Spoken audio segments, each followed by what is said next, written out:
ঈদের তৃতীয় দিনেও রাজধানীর বিভিন্ন স্থানে ছড়িয়ে ছিটিয়ে রয়েছে কোরবানির বর্জ্য। রাজধানীর বর্জ্য অপসারণের চিত্র জানাতে এই মুহূর্তে পুরান ঢাকা থেকে যুক্ত হচ্ছেন ইমদাদুল আজাদ। ইমদাদ, রাজধানীর বর্জ্য অপসারণ পুরোপুরি সম্পূর্ণ হয়েছে কিনা এবং বাস্তব চিত্র আসলে কি দেখছেন?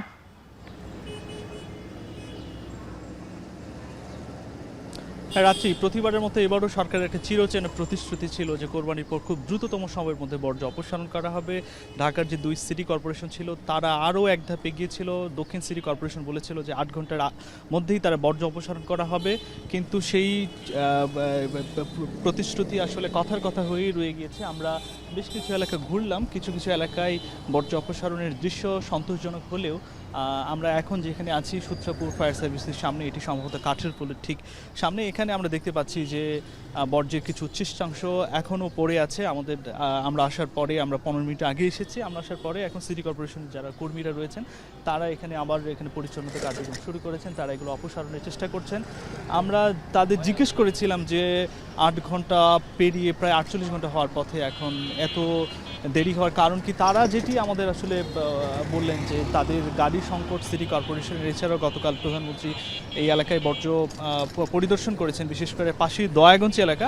তারা বললেন যে দয়াগঞ্জে এই প্রধানমন্ত্রীর পরিদর্শনের কারণে তারা ওই দয়াগঞ্জটি পরিষ্কার করেছেন, ওখানকার বর্জ্য ঠিকভাবে পরিষ্কার করতে গিয়ে এই উচ্ছিষ্টাংশগুলো পরিষ্কার করতে পারেননি, এবং তারা বললেন যে আজকে কিছুক্ষণের মধ্যে এই বর্জ্যগুলো অপসারণ করা হবে। এছাড়া আমরা বেশ কিছু এলাকা ঘুরলাম, সেখানে মোটামুটি সন্তোষজনক হলেও আরও বেশ কিছু এলাকা আমরা দেখলাম যে কিছু কিছু উচ্ছিষ্টাংশ এখনও পড়ে আছে।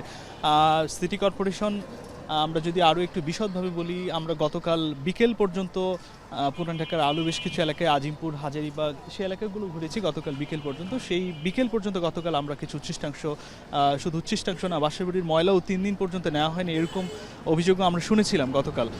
পরে গতকাল রাতে সম্ভবত সেগুলো নেওয়া হয়েছিল। কিছুক্ষণ আগে ঢাকা দক্ষিণ সিটি কর্পোরেশনের থেকে আমাদের একটি প্রেস বিজ্ঞপ্তি দেওয়া হয়েছে, যেখানে বলা হয়েছে যে গতকাল শুক্রবার রাত 10টা পর্যন্ত মোট 22,088 টন কোরবানির বর্জ্য মাতোয়ার ল্যান্ডফিলে তারা ডাম্পিং করেছে, বিশেষ করে ঢাকা দক্ষিণ সিটি কর্পোরেশন। এছাড়া ডিএসসিসির বৃহস্পতিবার রাত 12টা থেকে 7,000 টন ডাম্পিং করা হয়েছে। তো আমরা সব মিলিয়ে বলতে পারি যে মোটামুটি, যদিও সন্তোষজনক বলা যায় যে তারা বর্জ্য অপসারণ করেছে, কিন্তু রাস্তার বিশেষ করে অলিতে গলিতে কিছু উচ্ছিষ্টাংশ এখনও আছে, এবং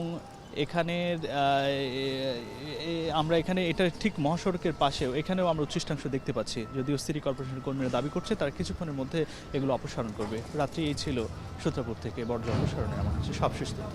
রাজধানীর বিভিন্ন স্থানে ছড়িয়ে ছিটিয়ে রয়েছে কোরবানির বর্জ্য। এই নিয়ে বিস্তারিত জানাতে সূত্রাপুর থেকে যুক্ত ছিলেন ইমদাদুল আজাদ। দর্শক, নিচ্ছে একটা বিরতি, সঙ্গেই থাকুন।